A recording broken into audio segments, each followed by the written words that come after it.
kuma mun yi godiya sosai saboda kuna tare da mu a cikin wannan rana yau. So ba mu da abin da za mu ba ku sai dai mu yi muku godiya kuma mu race ku da zuwa a tsakaninmu. Mun sani ba shi da sauki. Akwai abubuwa da dalilai da yawa waɗanda idan aka ce za a bi su, to za ka ga zai zamanto da cewa ba za a samu kwanciyar hankali ba ko fahimta. To amma godiya ga Allah, mun sani ku kanku ba ku same su da sauki domin kasancewa tare da mu a nan. Na sani mutane da yawa kila waɗansu za su yi maganganu daban-daban wanda in ba mai fahimta ba ko zai iya zamanto wani abu ana hanga da wani manufa daban ba tare da an duba ba. So kaga kasancewar ku tare da mu a nan ba wani abu muke yi ba. Waɗansu sukan ce muna bautan gumaka, mu ba bautan gumaka. Ba gumaka a nan da za a bauta masa balantana a ce gashi na a'a, sujada ce muka yi tare da juna. Ku ma da kuka kasance tare da mu, abun farin ciki ne a kasancewar ku tare da mu a nan. Gaskiya mun gode muku sosai domin ku kasance tare da mu, abun farin ciki kuma abun godiya a tare da mu da ku duka.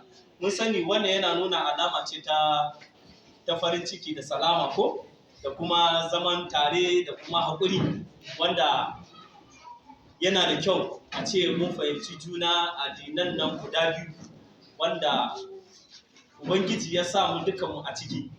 Allah ya san dalilin da ya sa bai yi dukanmu musulmai ba, bai yi kuma dukanmu kiristoci ba. Ya yi mu daban-daban ko a yanayin da muke, kuma muna bautan Allah ne duka. Muna kokari ne mu ganda cewa mun gamshi Allah a cikin duka al'amuranmu da duka abubuwan da kuma muke yi, domin mu gada cewa akwai salama da kwanciyar hankali. Zumuncin nan idan waɗanda za su fahimce shi, wato zumunci ce ta farin ciki da fahimtar juna domin salama a tsakanin juna da kuma addinai da muke da su. Kalubalai da akan samu waɗansu lokuta ba mu ne mukan so ba, amma da shike waɗanda suke da gaba da kuma riban da waɗansu suke ci a cikin tashin hankali shine yake sa zaka ga ana tada wasu abubuwa daban-daban haka nan domin a tada hankalin jama'a, a sa mutane a cikin wani hanya daban wanda bai zai kawo kwanciyar hankali da salama. To amma godiya ga Allah, mun yi godiya sosai domin kun iya fahimtar mu, mun iya fahimtar ku, mun iya amince da ku, kun iya amince da mu a yanayin zama tare da juna wanda kuka kasance tare da mu a cikin wannan rana wanda ba kowa zai iya yi ba, amma muna muku godiya sosai domin kun kasance tare da mu. Ina ga bara na faɗi wannan magana, zan sake faɗa. Wani ne ya taɓa tambaya ta.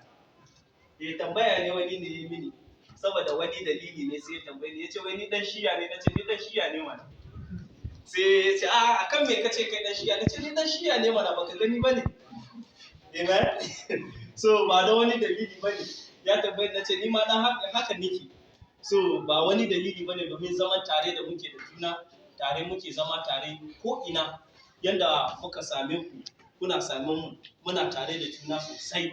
Idan a Kaduna haka muke yi, a Goronyo na tuna haka mu ma muke yi a Goronyo tare da ku. A nan ma haka muke yi. Da wannan zumunci mun tabbata cewa wannan zumunci zai daure kuma ya zauna tsakanin mu haka. Wannan dalili yana kawo haɗin kai da fahimtar juna a tsakanin mu. Mun sani ba wai kuna yin shi don wani abu ba, domin na san da cewa kun san waye ne Annabi Isa. Tabbas kun san waye shi. To kaga abu ne wanda yana da murna da farin ciki. Na tuna lokacin da shi shugaba shi a Zazzage da aka daure shi. Ina Goronyo da aka zo a wannan karon aka ce to pastor ka taimake mu yi addu'a domin sake shi. Muka ce in Allah ya da za mu taya ku da addu'a domin a yi haka. Kuma mun yi godiya ga Allah domin an sake shi. So kuma abun farin ciki ne. Kun san wani lokuta waɗanda suka iya fahimci gaskiya ba son su ake yi ba. In ka fahimce shi da kyau, to inda za ka yi gaskiya to ba da kai za a yi ba. So wani lokuta haka sukan faru. Ba amma godiya ga Allah da cewa shi ma ya samu yancinsa kuma na rayuwa a wannan rayuwa da muke ciki tare. So gaskiya mun gode muku a nan Gada domin ku kasance tare da mu, domin mu yi wannan zumunci na tunawa da shi haihuwa Annabi Isa a tsakaninmu a cikin wannan safiya. so mun gode muku sosai domin kun iya yin haka, mun kuma yi muku godiya domin mun ga kasancewarku da yawa sosai fiye ma da bara. Mun ga kasancewarku fiye da bara, so na san waɗansu ku ba za ku waye ni ba sosai, haka ne ko?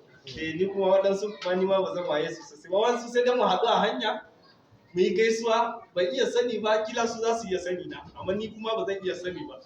So amma dalilin wannan ya sa duka mun zama sanannu a gare juna.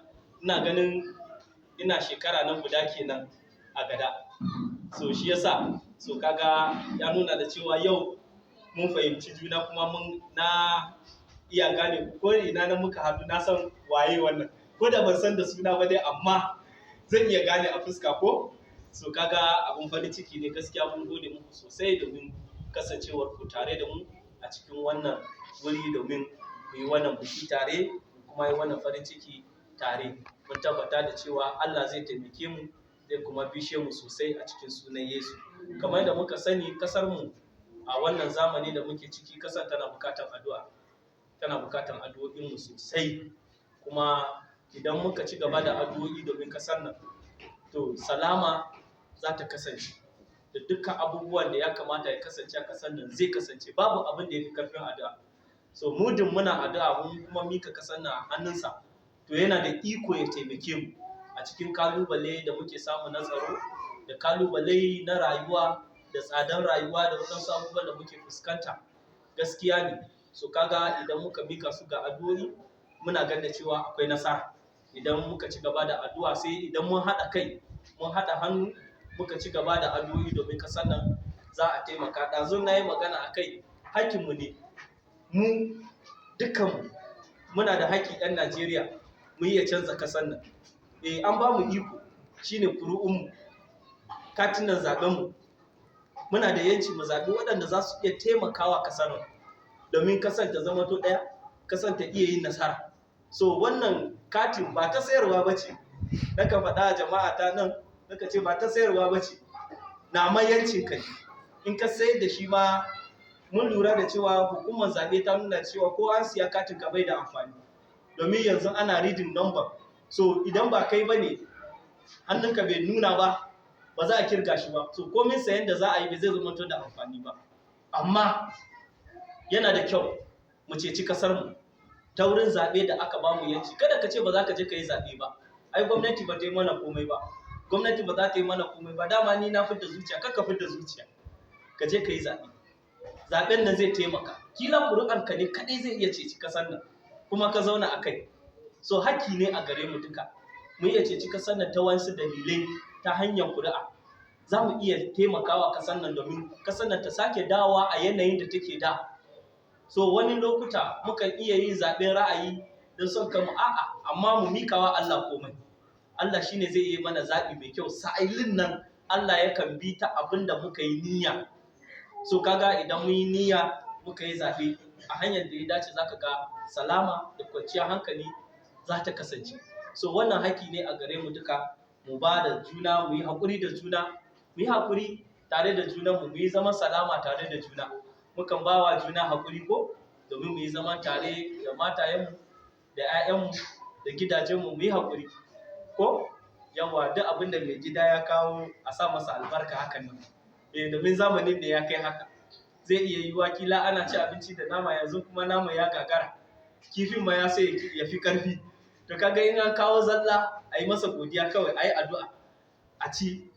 Shi ne ko, ana addu'a Allah ya ci gaba da buɗe kofa, ya ci gaba da buɗewa a iyayenmu maza hanya da za a iya samun abin biyan bukata a rayuwa da ake ciki.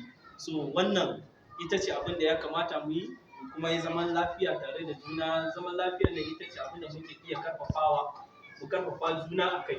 Mu yi zaman lafiya, mu yi zama haƙuri da juna, mu yi ta haƙuri. Haƙuri ne zai iya taimaka mana sosai sosai. So kaga zai iya taimakawa zamanmu da waɗansu abubuwa makamancin haka.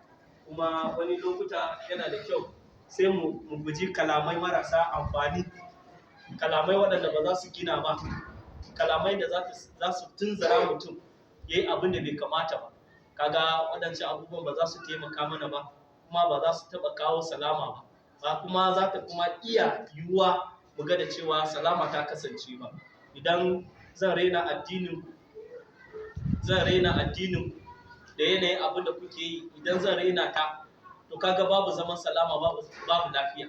Idan za ku yi nawa, za a raina nawa addini, to kaga an nuna cewa ni ma kamar hakan take, ni ma ba za a samu zaman lafiya ba, hakan zai zamanto.